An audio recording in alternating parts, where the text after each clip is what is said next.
नमस्कार, मुंबई से फिर नए विषय के साथ मैं हूं रविंद्र जैन। आज हम बात करेंगे राजाओं के प्राचीन शासन काल के अंदर जनता सुखी थी या आज के मॉडल शासन के अंदर जनता सुखी है। क्या अंतर है आखिर प्राचीन राजाओं का शासन काल और अभी का ये विज्ञान का शासन काल, इसमें क्या अंतर है? तो पहले तो हम आपको ये बता देना चाहते हैं कि ये मॉडल विज्ञान का शासन काल, जहाँ पर नेताओं की भीड़, नशे में झूमती हुई नेताओं की भीड़, जिनको सिर्फ एक ही काम आता है कि देश को कैसे लूटा जाए और अपने को कैसे सजाया जाए, अपने ऊपर किस तरह से पैसा बर्बाद किया जाए, ये इनके विचारों के अंदर समा चुका है। अब प्राचीन राजाओं की क्या सोच होती थी कि सबसे पहले अपनी देश की सीमाओं को बचाया जाए, देश की प्रजा को किस तरह खुश रखा जाए, वो पूरा प्लान करते थे पूरी मजबूती के साथ। तो ये फ़र्क है। और एक दूसरा फ़र्क ये भी है कि प्राचीन शासन काल के अंदर जब आप इतिहास पढ़ेंगे तो आप देखेंगे कि प्राचीन किले आज भी 500 साल, हज़ारों साल से आज भी प्राचीन किले, महल वजूद उनका खड़ा हुआ है। और आज का स्ट्रक्चर विज्ञान जो पढ़ा लिखा है, टेक्निक के साथ आज बिल्डिंग बनाई जाती है, 2-4 महीने के बाद चटक जाती है। तो ये विज्ञान ने हमारे संस्कृति का विनाश करने का बीड़ा उठाया है। ये सच्चाई है बिल्कुल। उस समय टेक्निक नहीं थी, लेकिन परम ज्ञान था, दिमाग से काम था, दिल में देशभक्ति का जज्बा था। तो इमारतें, महल आज भी हजारों साल से टिके हुए हैं।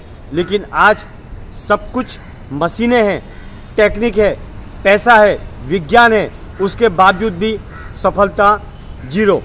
ये सबसे बड़ी बात ये है कि हमारी जो मानसिकता है, काम करने वालों की मानसिकता के अंदर जब तक देशभक्ति का जज्बा नहीं आएगा, ईमानदारी का सरूर नहीं आएगा, जब तक उस चीज़ में किसी भी चीज़ को हम बनाने जाएंगे उसके अंदर वो खूबी नहीं आएगी।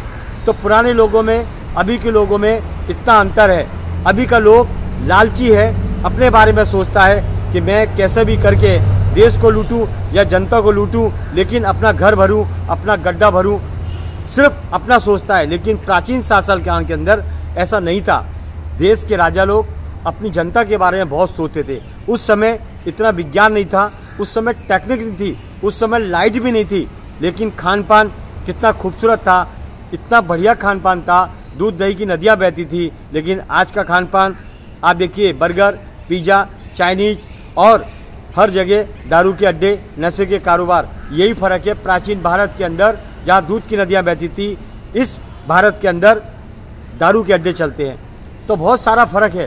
प्राचीन भारत के अंदर यजुर्वेद, सामवेद, ऐसे हजारों वेदों का ज्ञान दिया जाता था और ज्ञान लिया जाता था। लेकिन आज हाय हेलो हिलते रहो, पश्चिम सभ्यता के अंदर पूरे डूब चुके हैं। बहुत फ़र्क है, ज़मीन आसमान का फ़र्क है हमारे प्राचीन भारत में और आज के नए युग के भारत में।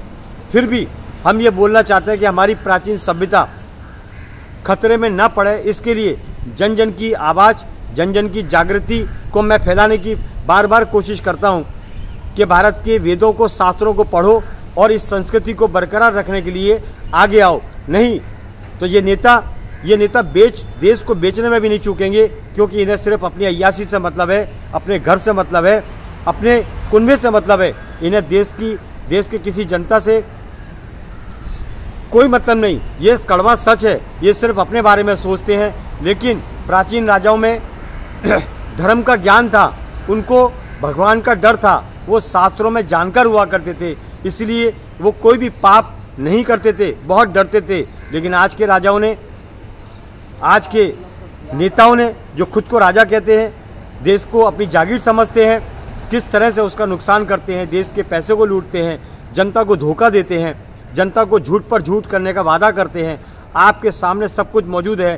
पहले गुरुकुल पाठशालाएं हुआ करती थी, आज जगह जगह हर जगह हॉस्पिटल खुले हुए हैं। इसकी वजह सब एजेंडा, मिलावट का खाना खिलाते जाओ जनता को और हॉस्पिटल में एडमिट करते जाओ, क्योंकि ये हॉस्पिटल भी, नशे के कारोबार भी, जो भी कुछ एजेंडा है, ये सब नेताओं का है। हम आपको ये बता देना चाहते हैं कि हमारे देश के नेता इतने भ्रष्ट कैसे हुए। ये पश्चिम सभ्यता और ये मुगल सभ्यता का परिणाम है कि उनके खून से चली आ रही कुछ बूंदें आज भी हमारे देश में मौजूद हैं। इसकी वजह है कि ये सत्ता पर काबिज होने के बाद हमारे देश को नुकसान पहुंचाते हैं। 130 करोड़ की जनता से विनती करता हूं हाथ जोड़ के, अपनी भारत की संस्कृति को वापस से जागृत करने के लिए, वेदांतों को वापस से लाने के लिए आप आगे आएँ, नहीं तो हमारा देश फिर से गर्दिश में पड़ेगा।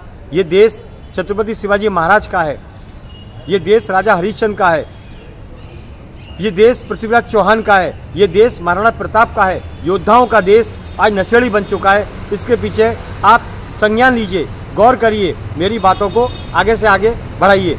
चलिए, आपके जनहित में, देश हित में, मैं रविंद्र जैन, जय हिंद।